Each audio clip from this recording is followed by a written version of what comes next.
যুদ্ধবিরতি ইস্যুতে সৌদি আরবে হওয়া ওয়াশিংটন ও মস্কোর বৈঠকে ইউক্রেন এবং ইউরোপীয় প্রতিনিধিরা রাখা রুশ প্রেসিডেন্ট ভ্লাদিমির পুতিনকে বেশি অগ্রাধিকার দেয়া, ইউক্রেনের প্রেসিডেন্ট ভলোদিমির জেলেনস্কিকে স্বৈর শাসক বলা এবং ইউক্রেনের প্রায় 50% খনিজ সম্পদের মালিক হতে চাওয়া। গেল কয়েকদিন ধরে মার্কিন প্রেসিডেন্ট ডোনাল্ড ট্রাম্পের এমন একের পর এক বিতর্কিত সিদ্ধান্ত ও মন্তব্যে মিত্র কিয়েভ ও ইউরোপের সঙ্গে ওয়াশিংটনের উত্তেজনা চরম পর্যায়ে পৌঁছেছে। এর মধ্যে খনিজ সম্পদ দিতে না চাওয়া এবং ট্রাম্প ভুল তথ্যের জগতে বাস করছেন জেলেনস্কির এমন মন্তব্যে কিয়েভের জন্য করা বার্তা দিল white house.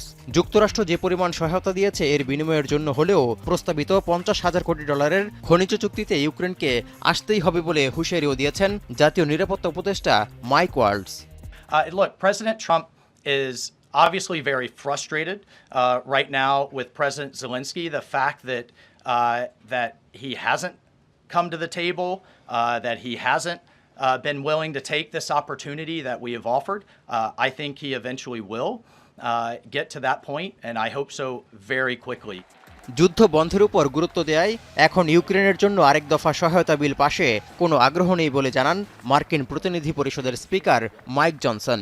By some estimates, Russia's lost almost 700,000 troops, maybe more. The Ukrainians have suffered great losses. We have to bring an end to the conflict. President Trump is exactly right. It's time for it to end, and he is the brute force, I think, that can make that happen. এমন উত্তেজনার মধ্যেই বৃহস্পতিবার Ukraine সফর করেন ট্রাম্পের Ukraine বিষয়ক দূত Keith Kellogg. এরপর সুর নরম করে জেলেনস্কি জানান অর্থনৈতিক ও নিরাপত্তার স্বার্থে যুক্তরাষ্ট্রের সাথে চুক্তিতে রাজি তিনি। তবে যুক্তরাষ্ট্রের কাছ থেকে নিরাপত্তা গ্যারান্টি চাওয়ার বিষয়টিও পুনর্ব্যক্ত করেন ইউক্রেনের প্রেসিডেন্ট। Економіка і безпека завжди мають йти поруч, і деталі угод мають значення. Чим краще прописані деталі, тим більше результат. Обговорили із генералом Келлогом фронт, необхідність звільнити всіх наших полонених. এমন পরিস্থিতিতে যুদ্ধবিরতি ইস্যুতে ট্রাম্পের সঙ্গে কথা বলতে 24 ফেব্রুয়ারি ওয়াশিংটনে যাচ্ছেন ফ্রান্সের প্রেসিডেন্ট ইমানুয়েল ম্যাক্রো। ওয়াশিংটন সফরে গিয়ে পুতিনের প্রতি দুর্বল না হতে ট্রাম্পকে আহ্বান জানানো হবে বলে জানান ফরাসি প্রেসিডেন্ট। উল্লেখ করেন পুতিনের প্রতি দুর্বলতা দেখালে চীন ও ইরানকে মোকাবিলা কঠিন হয়ে পড়বে। Et puis toi qui veux que l'Iran n'acquiert pas la bombe nucléaire, tu peux pas être faible avec quelqu'un qui est en train de l'aider à l'acquérir. Toi qui veux que la Chine ne vienne pas contester Taïwan et autres, comment expliquer que la Chine n'a pas le droit d'envahir Taïwan et que la Russie aurait le droit d'envahir l'Ukraine?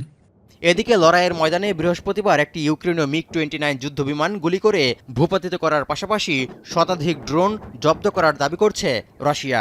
অন্যদিকে Kharkiv, লাইমান এবং রাশিয়ার Kursk অঞ্চলের মতো এলাকাগুলোই রুশ সেনাদের আক্রমণাত্মক পরিকল্পনা ব্যর্থ করে দেওয়ার দাবি করছে ইউক্রেনীয় বাহিনী। তৌহিদুর রহমান, এখন বিশ্ব। সানবিট সব দিবে সামাল। সানবিট ম্যাজিক প্রেস ডিশওয়াশিং এর মাথা ঘোরানো সলিউশন।